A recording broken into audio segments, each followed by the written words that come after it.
Bon matin à vous tous. J'espère que vous allez bien, même s'il fait frais, frisquet un petit peu ce matin.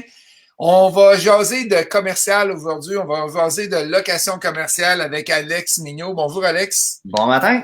Bon matin. Juste avant qu'on commence, Alex, je vais parler un petit peu qu'est-ce qui s'en vient avec Imo Facile.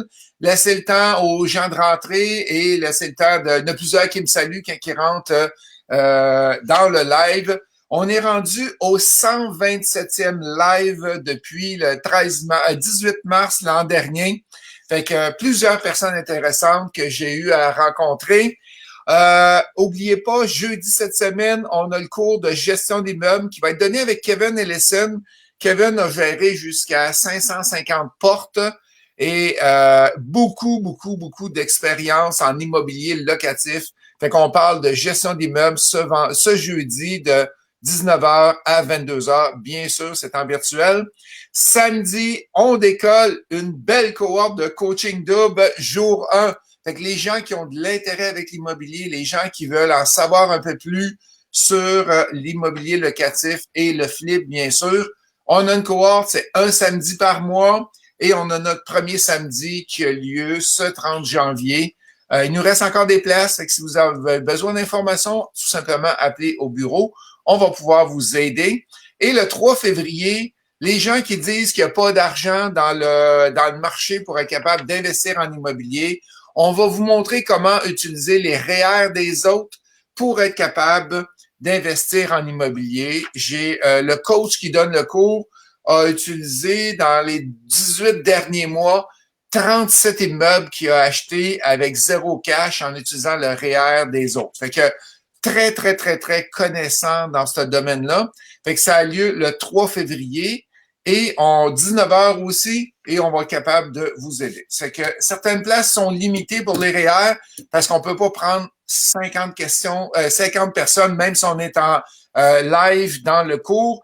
La raison est tout simple, c'est que le coach est bombardé de questions et on s'est rendu compte que 20-25, c'est pas mal le maximum qu'il est capable de prendre dans une formation. Fait que si vous êtes disponible 3 février, on a Jérémy qui vient de rentrer. Bonjour Jérémy. Mali qui est là. On a François Nadeau. Bon matin François. Pierre Papillon de Québec qui est avec nous aujourd'hui. Merci Pierre. Pierre est prêteur privé en passant dans la région de Québec.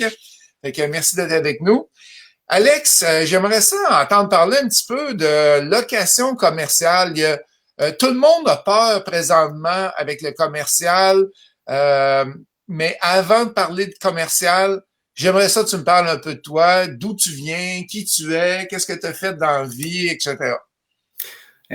Mon petit résumé que je fais souvent quand je raconte mes anecdotes, c'est que à 15 ans, j'ai été sur un banc à côté d'un dépanneur pour m'imposer un propriétaire de dépanneur à l'époque. Donc, de fil en aiguille, j'ai commencé à laver les tablettes, mais à 21 ans, ça m'a permis de l'acheter. Aïe, aïe, 21 ans. C'était une occasion en toute franchise. C'était une opportunité que j'ai saisie. J'avais à peu près 2000 pièces, je pense 3000 pièces sur moi maximum à cette époque-là. Donc, on pourrait quasiment dire zéro cent à l'époque. De faire le montage financier avec des amis, aller chercher un peu de love money, d'aller chercher un propriétaire qui était impliqué dans la transaction. Ça m'a permis de l'acheter. 12 ans plus tard, je l'ai vendu. Ça m'a permis de faire un peu d'apprendre c'est quoi les dadas du domaine des affaires, mais surtout que j'étais un gars que j'aime ça partir des projets d'entreprise. Donc oui, ça allait super bien comme dépanneur, ça roulait super bien, mais ça m'a permis de partir d'autres business, d'apprendre c'était quoi le domaine des affaires. Un petit peu un côté TDAH, là, si je peux dire ça. Là. Donc... Tu te promènes d'un bord à l'autre. J'aime ça. Tu sais, j'ai parti beaucoup de projets. J'ai fait plein de projets qui en ont qui n'ont pas marché, que j'ai appris. Parle-nous donc, juste avant de débuter la location commerciale, parle-nous donc de quelques projets que tu as partis.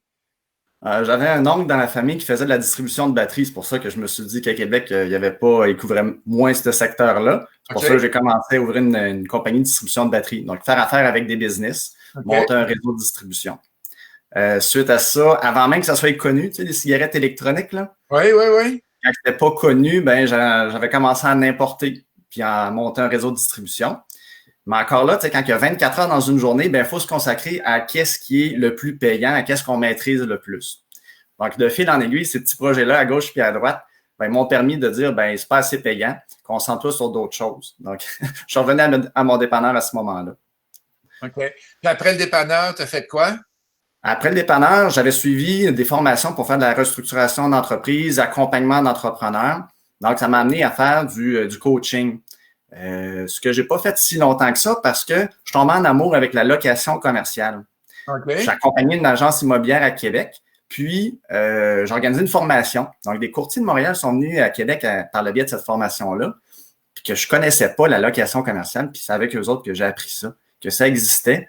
Donc, de faire de la restructuration d'entreprise, du développement d'affaires, ben, c'est avec la location commerciale que maintenant, ben, je prends mon pied. T'aides les gens qui veulent se partir, qui veulent décoller leur entreprise pour y arriver. Puis là, ça fait combien d'années que tu fais de la location commerciale? À temps plein, 3 ans, où est-ce que j'ai appris les dadas, où est-ce que on a créé le brand location BCI pour marteler le fait que c'est seulement de la location commerciale qu'on fait. OK. Y a pas, je fais pas de vente ou de représentation de vendeurs ou d'acheteurs. C'est vraiment juste le créneau qui était pas si bien couvert que ça à Québec au niveau de les petites superficies en location commerciale. Mettons le 1000, 2000, 3000 pieds carrés. Souvent, ma métaphore, c'est que c'est compliqué de trouver un local commercial à Québec. Donc, c'est ce créneau-là que je suis venu couvrir. OK, parfait. Puis là, présentement, tu as plusieurs. Fait que là, toi, tu fais aucune vente, seulement de la location. C'est rare des courtiers qui font ça? Ben oui.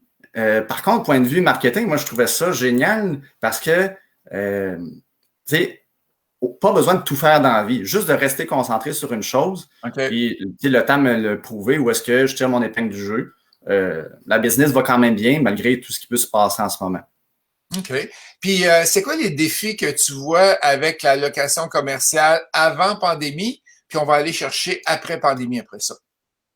C'est assez similaire. Ce que je veux dire par là, c'est que faut être attentif aux locataires, faut être attentif au marché, faut être connaissant de ses comparables, de ses compétiteurs. Ça arrive des fois que je voyais des prix très élevés, des prix très bas d'un propriétaire à l'autre, des conditions de location qui est très bipolaire, si je peux dire ça. Là. Okay. Donc, pour d'être attentif, avant d'être au courant des taux de vacation, tant en bureau qu'en espace commercial ou industriel, ça nous permet d'avoir une posture de négociation différente, surtout. Ah, OK. Fait qu'avant pandémie, c'était quoi le scénario que tu voyais dans la location commerciale? C'était quoi que tu voyais qui se passait? Mettons, je distingue ça en bureau, commercial, commerce de détail, puis industriel, ça, c'est tout ce qui est transformation, tout ce qui est je fabrique quelque chose puis je distribue, par exemple. Location commerciale avec, mettons, un semi-commercial qui a des appartements en haut puis un local commercial en bas. Un des enjeux, ben, c'était de trouver le bon match. La blague que je fais souvent avec mon travail, ben, je suis comme une agence de rencontre, mais entre des locataires et des propriétaires. Donc, la femme idéale, elle existe, mais elle existe pour qui? Moi, mes critères, ce que j'ai besoin pour ma business, j'ai besoin d'ingrédients pour faire lever le gâteau. Ben, c'est souvent ça le défi de faire un bon match entre un bon locataire, un bon propriétaire. J'ai-tu besoin de quelque chose sur une artère marchande où est-ce que les gens marchent parce que c'est une boulangerie qui va ouvrir? Ou bien, ben, ça me dérange pas. Je peux être un petit peu plus reculé, mais j'ai besoin d'un stationnement. J'ai besoin parce que c'est une entreprise de destination. OK, parfait. Fait que c'est des matchs que tu vas aller produire. Et entre le avant COVID et le présentement dans le COVID, qu'est-ce que tu as vu qu'il y a les défis qu'il y a eu faire le switch d'un à l'autre? L'incertitude du futur, l'incertitude monétaire. J'ai toujours rêvé de me partir une pizzeria, j'ai toujours rêvé de me partir une boulangerie, j'ai toujours rêvé de partir un gym. Mais est-ce que l'économie va me permettre de bien vivre? Donc, ce flou-là, cette incertitude-là vient teinter les négociations. OK. Comme, donne-moi donc des exemples qui vont aller mettre une clause que s'il y a une autre pandémie, ils arrêtent de payer le loyer, ce style-là, là? Tu sais, avec cette deuxième vague-là, je le vis beaucoup moins que la première. Tu sais, cette clause-là de force majeure de dire si on referme, ça prend de quoi au bail qui vient dire je paye pas, je paye à moitié, je paye aux 3/4 le loyer. durant la première vague, ça, je l'avais beaucoup vu. Tu sais, cette demande-là, qu'est-ce qui se passe? Donc, fallait qu'il y ait de la bonne communication parce que oui, on peut mettre une clause, mais la gestion des attentes, c'est qu'est-ce qu'il va vraiment se passer? Ce que j'ai beaucoup vu aussi, c'est les conditions d'introduction. Je me rappelle d'esthéticiennes que eux autres, ils ont négocié un bail. Ils étaient intéressés par le local parce qu'il était bien situé. Oui, ils ont négocié le prix à la baisse, mais ils sont venus aussi négocier le délai du début du bail. Ouais. Le confinement finit quand? Là, tu ne peux pas mettre une date précise parce que ça peut reconfiner, ça peut étirer, ça peut arrêter. Donc, c'était le bail va débuter à partir de l'ouverture. Il va y avoir une période de travaux à partir de. Donc, c'était fallu des fois que je fasse de l'acrobatie avec les mots puis venir gérer les attentes. Donc, des fois, ça prenait une certaine flexibilité aussi monétaire des propriétaires. Oui, exactement. Moi, j'ai vu, c'est bizarre parce que mon commercial que j'ai eu plus de demandes après la pandémie, après le début de la pandémie qu'avant. Avant ça, c'était tranquille, tranquille. Là, on a 3 offres de location qui roulent en même temps. On dirait que je sais pas, dis-moi si j'ai raison. On dirait que les gens se sont comme réveillés. C'est la chance d'aller parfaire mon rêve. C'est la chance on a un qui veut faire de la location, pas de la location, mais de la livraison de produits brésiliens. Fait que, moi, je suis bonne cuisinière, je veux me partir, je veux un petit local me décoller. Puis je n'en vois de plus en plus. Je sais pas si toi, de ton côté, tu envoies des gens sans beaucoup d'expérience d'affaires, mais qui veulent se décoller. Ma petite analyse à Saint-Saëns, c'est que ce temps de repos-là, ce temps de recul que les gens en arrêt de travail se sont assis, se sont posés du quotidien, du rush, du tourbillon, bien, ce petit temps-là a permis des réflexions. J'ai toujours rêvé je me sens étouffé dans ce que je fais, ma routine est plate, je suis tanné, je veux que ça change. Donc, je veux que ça. Puis là, ils prennent des notes, ils disent j'ai le goût de faire ça. Donc, c'est pour ça que dans mon rôle de location, ben, j'entends beaucoup d'appels, j'ai beaucoup de questionnements. Comment que ça coûte, comment que ça marche, c'est quoi un bail, c'est quoi un bon local, toutes les questions parce qu'ils n'ont pas cette expérience-là, ce bagage-là, tant de négociation que de choisir le bon. Mais oui, je veux changer, je veux faire de quelque chose de différent.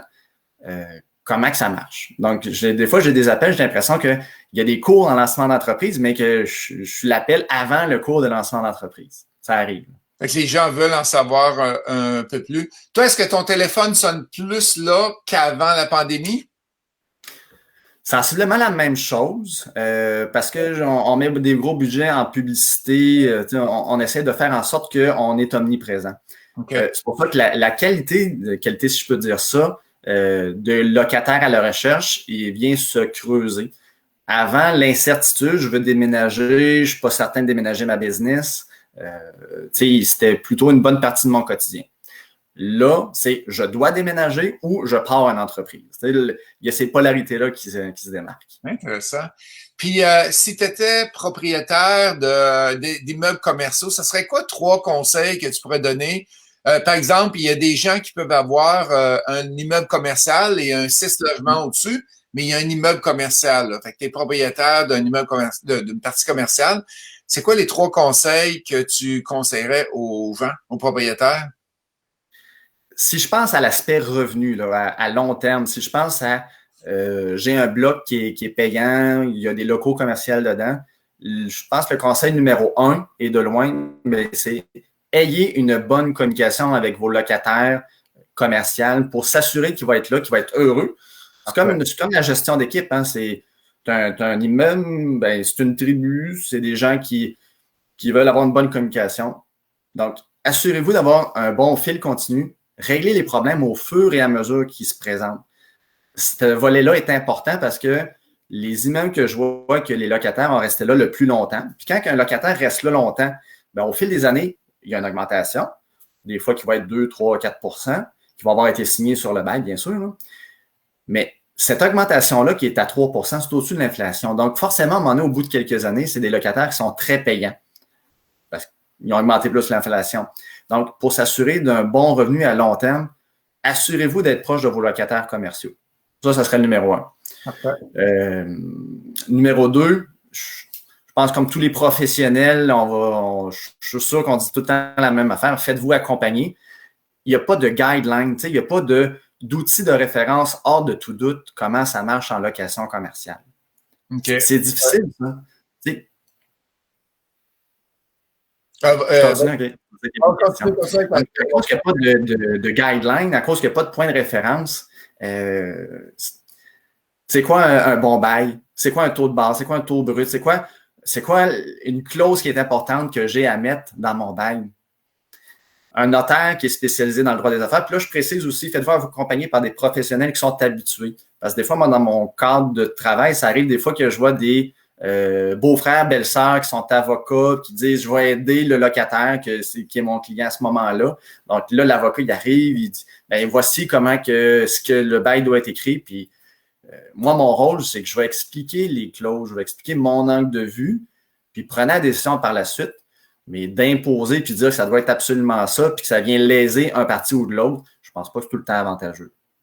OK, parfait. On a une question de Michael Allen. Bon matin, Michael. Quel type de bail tu préconises du côté propriétaire versus locataire? Est-ce que c'est un bail qui est pro-propriétaire ou pro-locataire? Qu'est-ce que tu vois? Le meilleur bail que je peux dire, c'est un bail qui va bien gérer les attentes. S'il étouffe trop le locataire, ça ne sera pas un bon bail parce qu'il va dire « Mon bail m'étouffe trop ».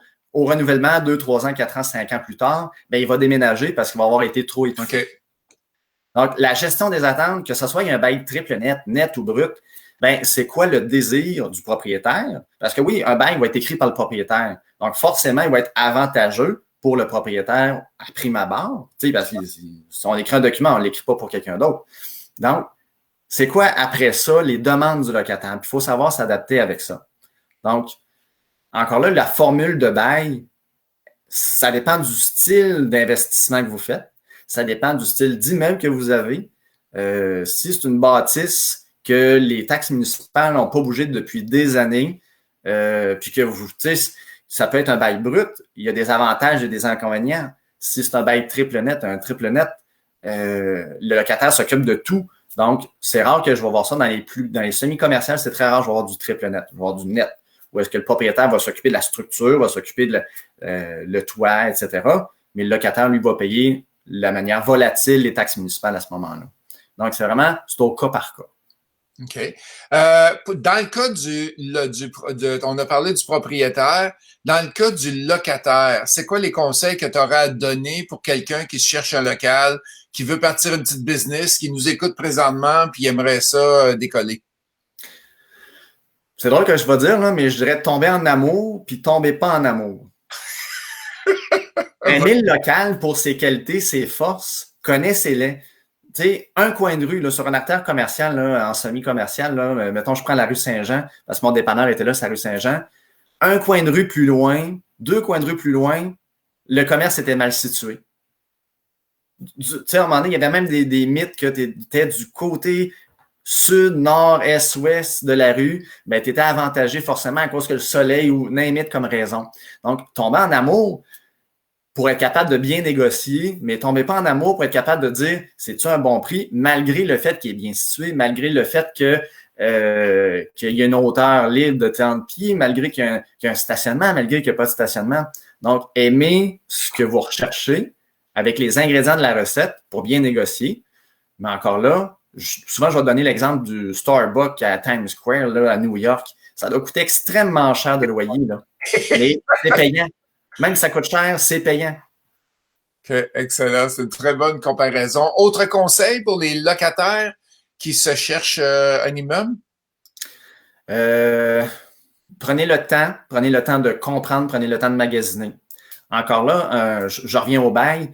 Si vous avez un angle de vue sur votre business, si vous avez une stratégie en tant de, même locataire ou propriétaire, là, si vous avez des angles de vue puis vous dites, c'est ce que je pense pour ma business, c'est une négociation. Il faut en parler, il faut l'exprimer, puis dire, ben, comment qu'on peut venir teinter le bail pour que ça soit un reflet.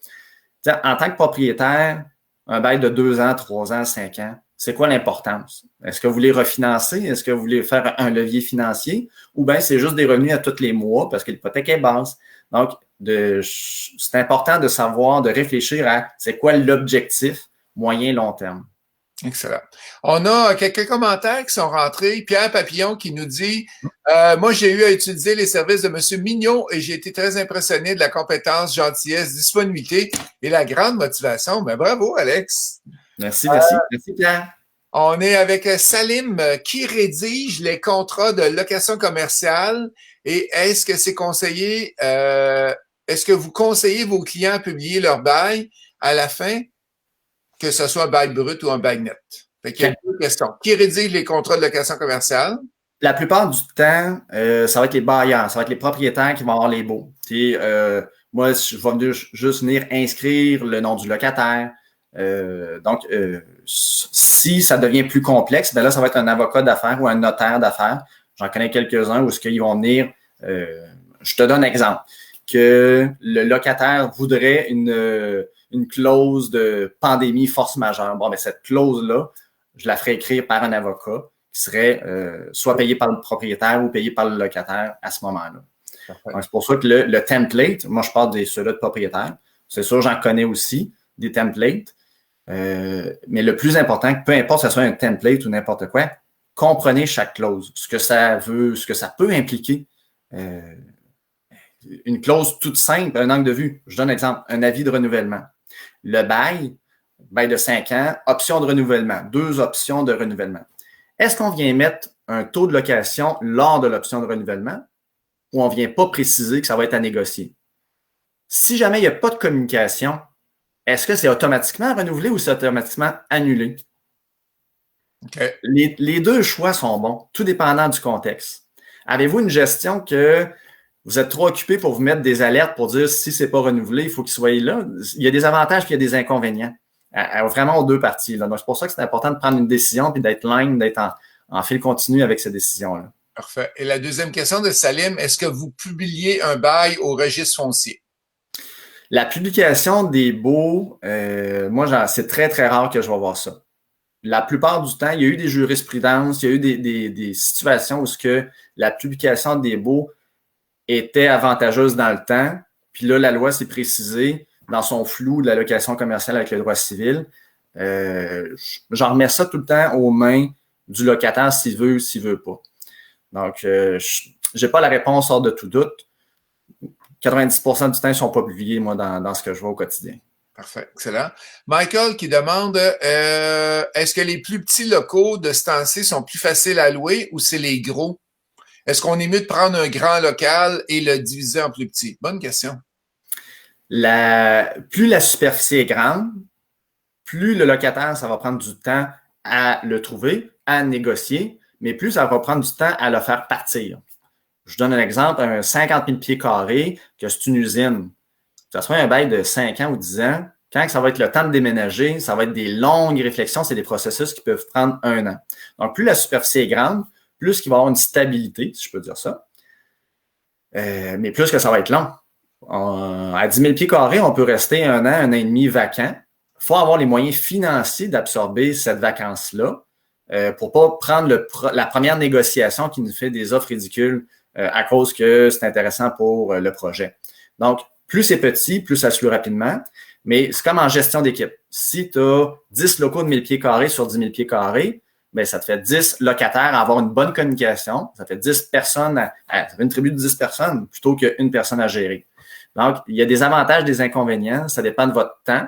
Mais oui, au point de vue de gestion de liquidité, c'est plus rapide de louer 500 000 pieds carrés. Pourquoi aussi? C'est que je reviens en ce moment à ce que je vis. Je rêve de partir une pizzeria.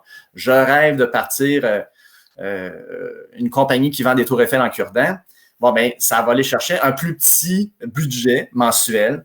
Donc, ça va aller chercher une proximité, une population qui est plus ouverte. Des gens qui louent 10 000 pieds carrés, il y en a ces besoins-là. Mais est-ce que c'est à tous les jours? Plus que ça grandit, je donne l'exemple, Simon à Québec, il y a combien d'usines de cette superficie-là à Québec? Donc, c'est un ratio. Si j'aurais une usine de cette superficie-là, je pourrais dire que je vais rester un petit peu plus vacante longtemps. OK, excellent. T'as-tu des... non, c'est quoi les pires erreurs que tu as vues en commercial avec toute ton expérience que tu as?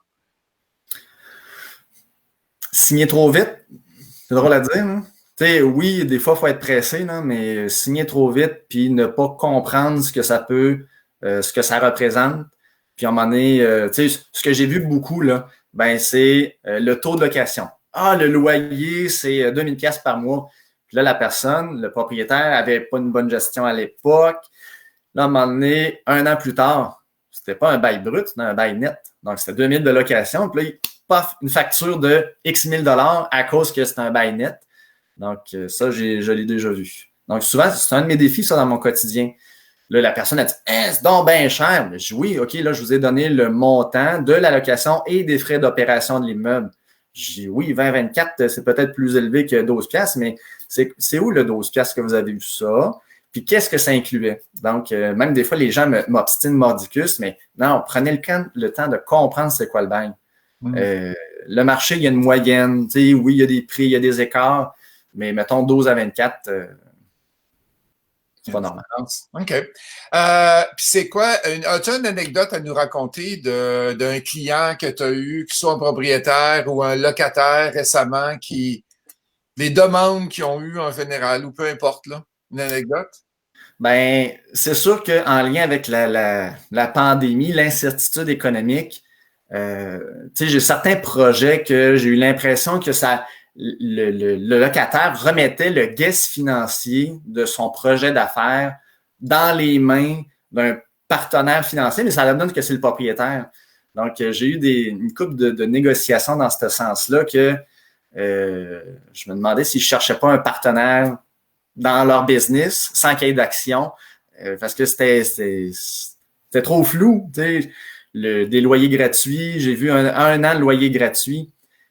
Ça se faisait un an de loyer gratuit là, avant la pandémie, là, mais c'est à cause qu'il y avait une négociation intéressante, des allocations, il y avait le propriétaire, tu sais, avant la pandémie, avec un an de loyer gratuit, ben, il allait chercher un client qui louait 10 000 pieds carrés, triple A, si je peux dire, utiliser cette expression-là. Donc, ça amenait des taux de location qui étaient calculés. C'était pas transféré comme je cherche un partenaire, prends tous les risques parce que je suis pas certain de mon projet. Là. J'ai eu une offre de location, moi, récemment, dans les 6 derniers mois. La personne voulait que ça tombe malade, le bail tombe automatiquement. Si elle trouve pas un employé pour l'aider dans sa business, le bail tombe aussi. Si la pandémie rembarque, le bail tombe. Il dit, tabarouette, tu veux-tu que j'aille gérer ta business avec toi? Si t'as pas d'employé, si tu mets pas d'annonce, c'est sûr que tu n'en trouveras pas d'employés. Là, c'est moi qui vais être obligé d'aller mettre des annonces avec toi pour t'aider. Mais si tu donnes 12 piastres à l'heure au lieu de donner 20 piastres, c'est sûr que tu ne trouveras pas d'employés. Hey, ça n'avait aucun bon sens, là. Ça peut être une bonne négociation si c'est calculé. Tu sais, mettons ce concept-là, là, j'ai un local de 500 pieds carrés, une petite superficie qui peut se relouer plus vite. Puis le gars, je prends zéro risque en tant que propriétaire parce que j'investis pas, c'est tout le locataire qui prend les risques. Tu sais, je donne un exemple que moi, j'arrive avec ces clauses-là, mais je dis, Ghislain, je rénove au complet ton local, j'investis 50 000 pièces. Mais j'ai besoin de ces clauses-là pour me sécuriser parce que, tu sais, j'investis 50 000. Tu sais, c'est vraiment au cas par cas parce qu'à l'inverse, si je te réserve ce local-là, je mets 0 cent, puis là, je te demande d'investir 50 000 pièces, puis je te demande toutes ces clauses-là, ça devient ridicule, là, parce que tu prends de l'argent. On devient le banquier, là. Ouais. On a une question qui est rentrée, Salim. Est-ce que vous faites affaire avec des commerces pour placer des commerces de franchise? Oui, c'est des liens de confiance qui s'établissent. Une fois que la franchise fait affaire avec nous autres, bien, il va y avoir du repeat business qui va se faire. Excellent. Donc, par contre, avec le temps de la pandémie, beaucoup de franchises sont sur le hold. Attendre de voir comment l'économie se place, pour voir comment ça va se placer. Parce que ça va-tu repartir dans un sens, ça va-tu repartir dans l'autre sens. En ce moment, en commercial, pourquoi que l'écart entre ceux qui ont un rêve puis les grandes superficies qui disent « je dois déménager », bien, le guess « je développe un nouveau marché, je suis à Montréal, je m'en viens à Québec », il y en a beaucoup moins parce qu'il y a un risque financier sur ce développement d'affaires-là. Excellent. Et on a une question de Yves. Si vous avez d'autres questions, les amis, allez-y. Combien coûte en moyenne faire un bail commercial au notaire, chez un notaire ou un avocat? Ce que je vois beaucoup, là, c'est peut-être du 1000 pièces à peu près, 1500, tout dépendant si tu achètes le template, si tu en as déjà un, si c'est juste de la modification. Souvent, le propriétaire, ce que je vais dire, là, c'est le propriétaire son template, l'a adapté, l'envoie au locataire, puis là, le locataire, ben, il ne sait pas trop comment telle clause qu'il voudrait la changer. Bon, ben, tu copies le texte de juste cette clause-là, comme ça, tu sauves un petit peu plus sur des honoraires à ce moment-là. D'accord. Parfait. Et c'est quoi les tendances que tu vois dans qu'est-ce qui s'en vient en 2021, 2022? L'offre, la demande, l'augmentation, réduction de prix. As-tu une boule de cristal en avant de toi là, que tu pourrais nous donner? Qu'est-ce que tu penses? J'ai pas de boule de cristal, mais c'est des suppositions. Tu sais, dans mon quotidien, les locaux où est-ce qu'il y a une transformation, où est-ce que, tu sais, le locaux peut-être plus industriel, si je peux dire ça, transformation, distribution, ça va bien. Tu sais, l'économie va encore bien de cette économie primaire-là. Donc, c'est pour ça que je crois que les locaux commerciaux, même si en ce moment, il y a un ralentissement, il y a un ralentissement sur la recherche, il y a un ralentissement sur la négociation, etc. Je crois que ça va repartir vite quand même. Les espaces de bureau, le taux d'allocation est élevé, mais par contre, j'ai eu plus de baux qui se sont conclus depuis la pandémie qu'avant la pandémie. Parce que ces réflexions-là, je diminue, j'agrandis, je reste pareil, ben je vais diminuer, je vais rapetisser, donc je me mets à la recherche d'un local plus petit. Ou l'inverse, je veux sortir de ma maison puis m'en aller. J'en ai un que j'ai loué dans l'édifice que je suis présentement. La personne était chez elle, était tannée, et là, elle a loué un petit local ici au bureau. Oui, j'en ai eu. Parce que ce que j'avais vu des gens dans son sol, puis là, ils ne pouvaient pas accueillir du monde.